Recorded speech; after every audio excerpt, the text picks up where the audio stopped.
Nananom yema mu nyina akwa babiem awiabre na aduru no nana Abrebese Agyemang otoso minu ni woni na esi wona nko ye Kona Hemaa efirafia apema hankono aduokono wotwe bibese champion minu ene edu enkono ene ofia ntoma tintin Kona Hemaa na empempini bonse wono ete wono ma Hemaa aba Hemaa wono be bi etwa no ho ehia wono eche na na kunsa adudu eno wono eni Abrenkesi nyame ani oba Hemaa na mo nse wotewe awe nso eye amoaman Hemaa ha wono na mo nse se anwira fita yenum ye nananom fasie nom nuanom na wono te yipa so a wono asam wo na de nyanya ha bai bi abu emu komu na ye de adwira ha bai e de ekura wo mo ene enema wudu bebre na chese wono etikete so eno nti oye ka se wasam na ense kurani a wotikete so a eye aye bibi seyi wono mo eba Hemaa mpanyimfo mo baabi ene wo se wo mo te wo mo masam wo na wo mo nim nachi a we nyina kire amamre ene amane a yediye na yedija odihye bi ekwan wasantemantema no nana Abrebese Agyemang wotoso mienu na yiyo no ene ahya ase mo yehwa abofre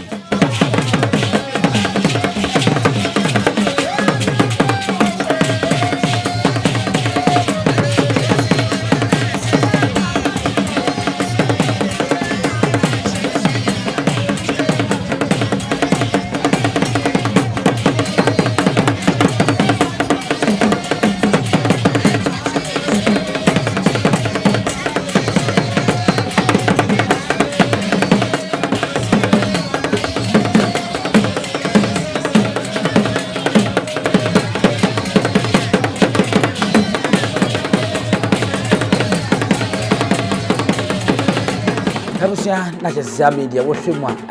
na Konahene na wayiniti otumfo brempon nana kumenin a wotoso ennan nana kunadu kumenin wotoso ennan otumfo brempon prekope nana ayiniti a fe na wo be dwabonase na fe wode na nonyam abetachi sanse edura nibre edura kono monwa ankasa ne Hemaa nana Abrebese Agyemang wotoso minu na wadani atoa amamiri mu no oye ne ma me prekope a enye asemtoa enti eno a ene nse ekoso e wo ha na edika acheche mu mpanyimfo a wono tie ya wono eye aba Hemaa wono nyina do mo nyam ebeta kumanin echi se onhwe na ne maame onya no kwa fe tedi amamre ene amani etie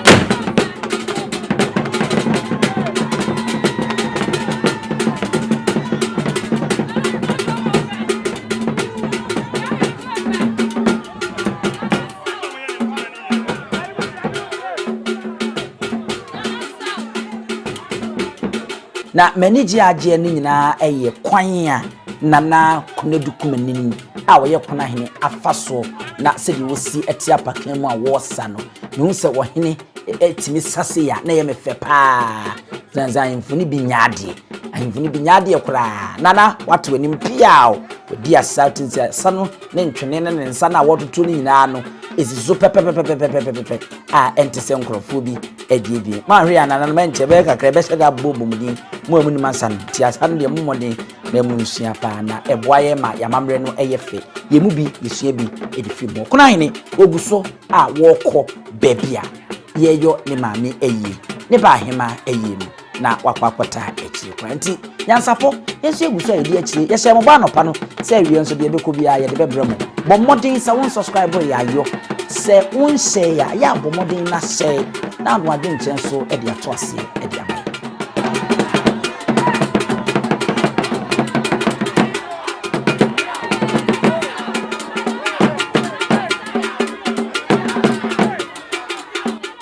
Konahene no nana kuna du no na baako odiduku na nesa we woditu na ediasa na ni nyina nso wasa aye ama chese aye akonopa anopetu a yehu so de kokon no so already ekura na wie ye odi ba yi na sia ensonso dem pa kakra me hu kura ne se awia de no no ade na esoso na ese bet na ewa pa anopa de ne masa oditu na to asa fa he anase bi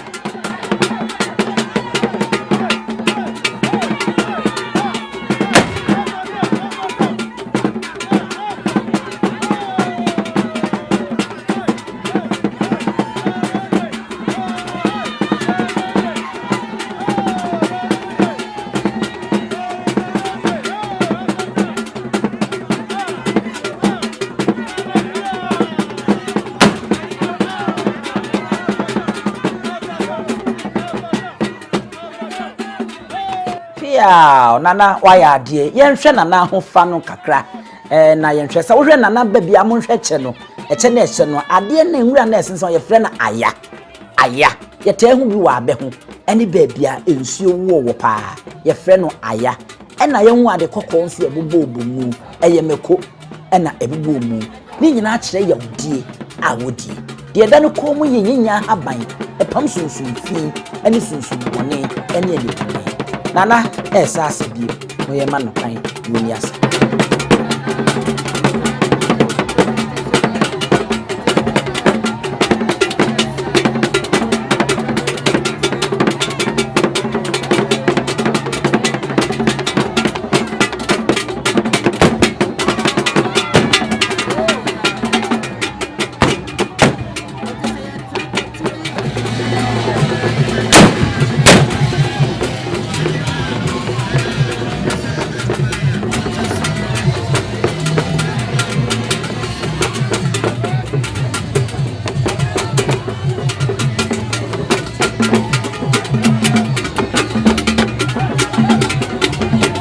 abusia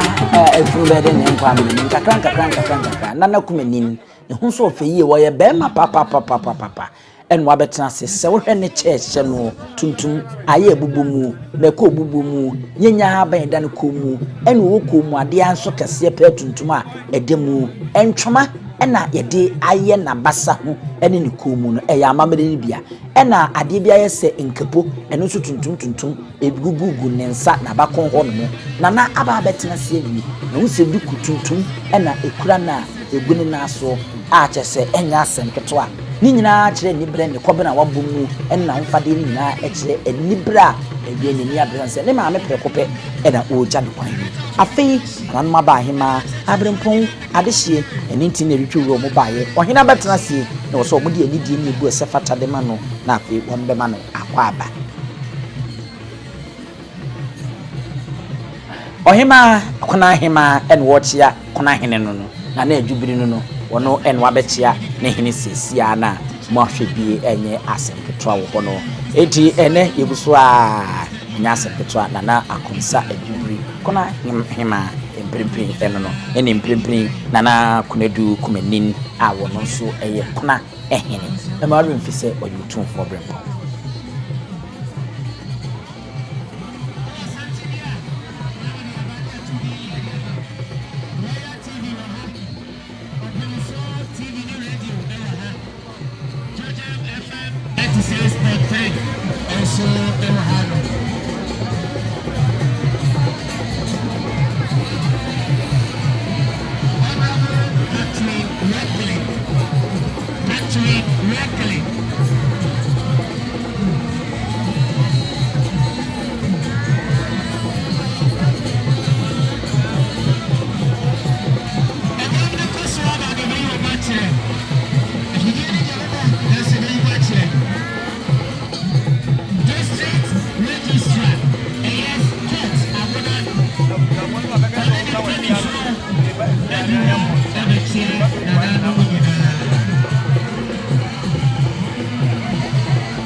Abusia se mo hwe memma kentra nwam ya wono tituwe ya Emma ebinu Emma na hwan ma na me kire enkane na Abrebese Agyemang ya wotoso mienu ne ma bi amwaman hene ewura mo amanhene and mo se wodi nose mask dia kata na no a ono so eba no bebo ani amo wakata ne ma echi ewe eji ayimfa wono ba ye ne ena wonu buso a wono mo echi achi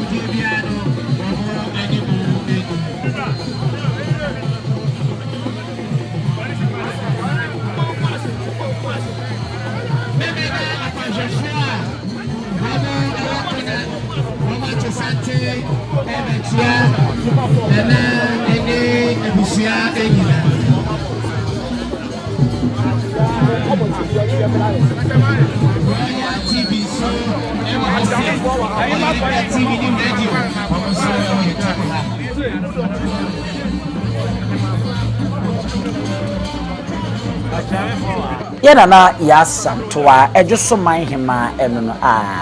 abona funu hu minu aboni fa bobonku ejoso man Hemaa eno no aba Hemaa wono ba ye no ena wono etoaso wono echiachia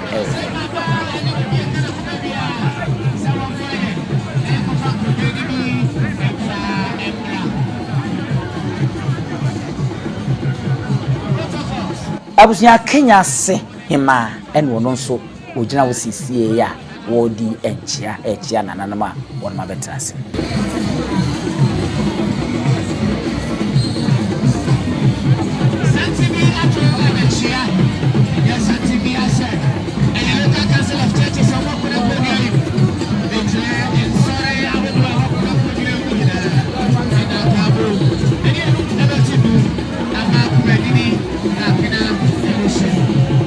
It is a wushema na yese Kenya se number 1 ni Kenya se number 2 aba Hemaa wo mo ho nyina ene wo mo banu ni nyina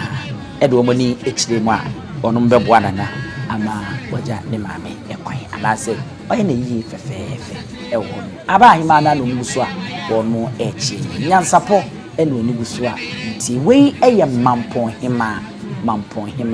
na anu ade ya no so ade to ne ni a uja ne maame abusia na yese asankare oba Hemaa ono so odinani monyam abetachi bi mari fisa asankare nso ye oman Hemaa ono so obi jache bafo amoate otumfo chia mepanyi minu aprekope nana enso baby pia enye asemketoa ewo ho sanso na kote hine nana ewo hanom mehu sabe kurufum nana ose kufi a ono so ewo hanom ebi obetachi amokom hine enso ewo ha ena afi nana boache yam nkwanta hene wono so ena otiwe ya ene nya semketwa ese ayemfo ne ba pa wei eye otumfo chame nibia wei ye bafo kentinkriti wono so ena afi ena na asampon hene wono so ena wono edisoa wono mo enyina edwo mo nyam ebetachi se ne be ya nana kuna dukumanin a wono toso naye ne maame yi obeye ne kama bafo kentinkriti no ena woche asampon hene eno no so aba bechia kona ehene ewo ho na ene na ese ayemfo no won maba aman hene abrempon aman Hemaa won nyina edwo mu nyam ede aba betachi eno kwasem ni mwakere se eyi nkuja ampa eno eni hunu wo kona emontin so sisi a enye asem ketue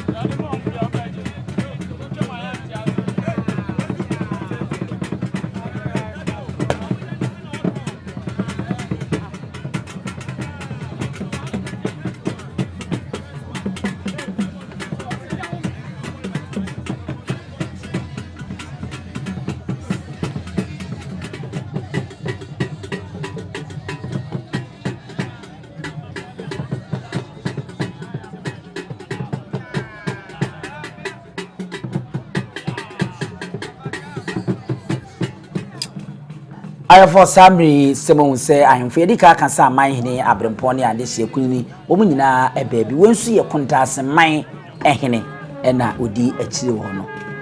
time heba emare mfise nche ena ombo no nkoso hene a enya asempetwa ene wode ne nyam betachi ntakra no ena ehu mumintie kakra ne ko barima amankwaduna barima si fom bema ni moduyi wasi fom a eni wodi na nunyam ebeta Konahene echi na afi wa beye yi kontase man hene bosomtwe abato mpesio mu jache ehene enono ena ono nso ebaye enti ba mama kwadu na piao na na atiesi foma enyasem ketra kra owo ko majestically tuni nine mako atiefo se mu se wo hene ba na kwabrane abomoden na waso ne nsem anase ne nsa eda ohensa da obi nsemu a eya amamma ne nyam se bia akwadwo na ye nananom ana etirimu de debi ne mpo na etirimu da ekan ya mamre ene amane ho ene eme na egugu wo mo nsa ne ye de soawa ka wuntumi nsoa enya de ketwa emu odu yie pa enu ne nam so ma nintie mu no ya na ye pesa ye gege ye nananom so kakra na wo mu ha wo mu ntino eso so wo mu musa afebu nse na ya so na na achi na ne ntuma no ya so ni ade a ni nyina so ye kwan papa ye de fa so ni ya mbona na ho ban se ne be ye ntuma ye tutu ye mfa bibi a nchekere ntino enkonkopa enkogu ema na adeja enkoda abunten so ti wenum nyina ye niema nkitinkiti bi ye ka ho nti a mobehu se wo hene eba ititu abra wosa ewo dwamu na ebi a okwabrane aso ni sisi na asoso ntuma mu a na de ekire no berima amankwa aduna ina otutu na osisi etataya wadu kona kurumu baby aye ya oba na afeyi baba betena se ni munyam abeta dwumedi echi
eti nananom ena mo se won mu tete wo kama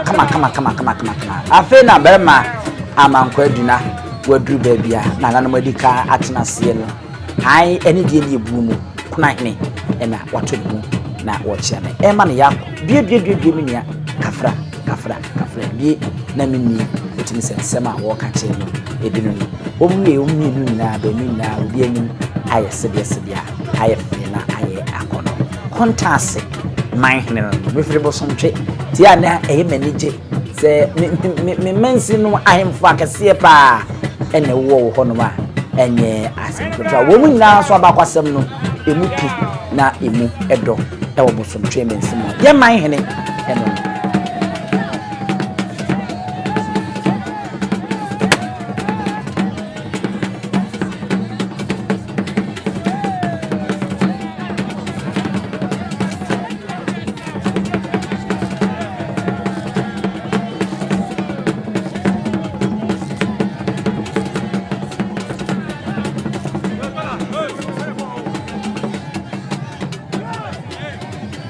Abja enunti yedika kache mudada se enuanom baasa enu no sa ohwa benu aka na wo mtia pake ma fe no wo ba wo ma beka wo mu enuanwo a enye asempeto akra ewo no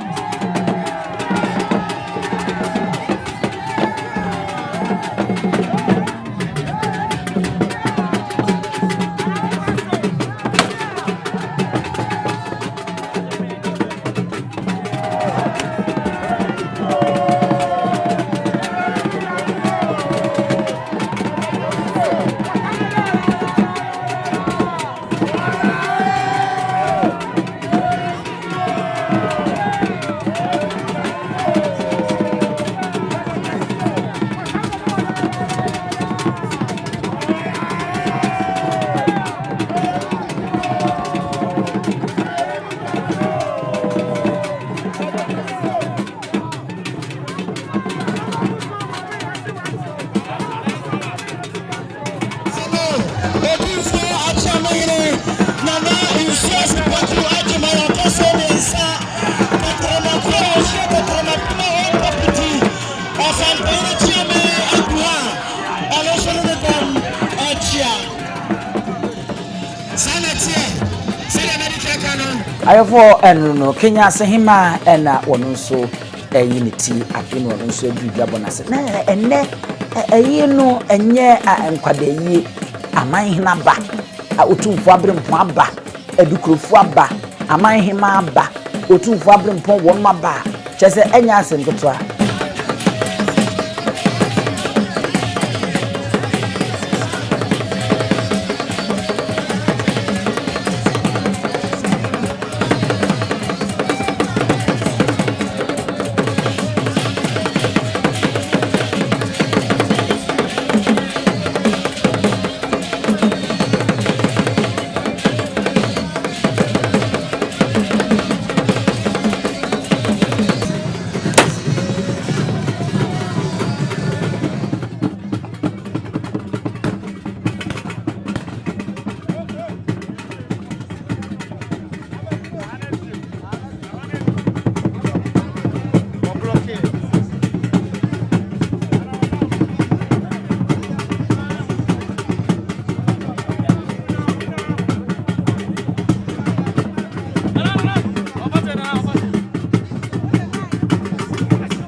Abusafo ndan se ye nuanom anase nuanom baasa wo na betenase we eye agric nzema ehene ena ehun se wo yinitia na nanso edinenu nyam edadwumedia Wonuamu anadoi nankasa bodu adawu mebu dangu ubuotu dangu kuteprofura ofu sikamu mantamwa kasanya sikamu mantamwa anamu kuteprofura tayehu akaba akaya yeyenu okronde mwina tekala mufasu nina nanankasa bodu ayebafo onu edaye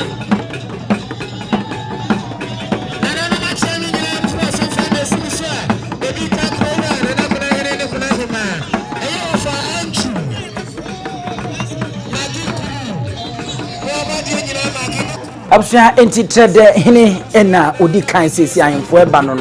na wokọ kwa ngoma amponsa akwa wo no ansa na wakọ bawro ohene ena ono nso edi so na wo nyina abeboa ma eyi no kwasem ni yaja ye ma me kwan amna ye fe papa necessary de me kan ne bosom twemensim ma ye fe pa abrenkesi nyame ni nana ewa hanmo ena nana kusi obu odum ono nso eka ho bia ahemfi be nu nyina mo nso mo ba abrenkesi nyame ni ena nana kusi obu odum a wonu nyina edo mo nu nyam abetai echira enya asempetwa mo abrenkesi nyame ni watikro ni din na ye o ya ayira wo no eho ena enyi kwaku ayi Dr. Kwesi Chinyi unity wa ye ne dia na Nations FC football ko ne ye ne dia no sports stadium akes ben kwesi ye sese ono ena ato enti ho nyina ya abrenkesi nyame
abusua na chese eno no nanan manfo abrempo amanhene ekunya ni ntie twura manhema wonu nyina di profo maba ama ene ayefe yie pa aha ena yedi mu si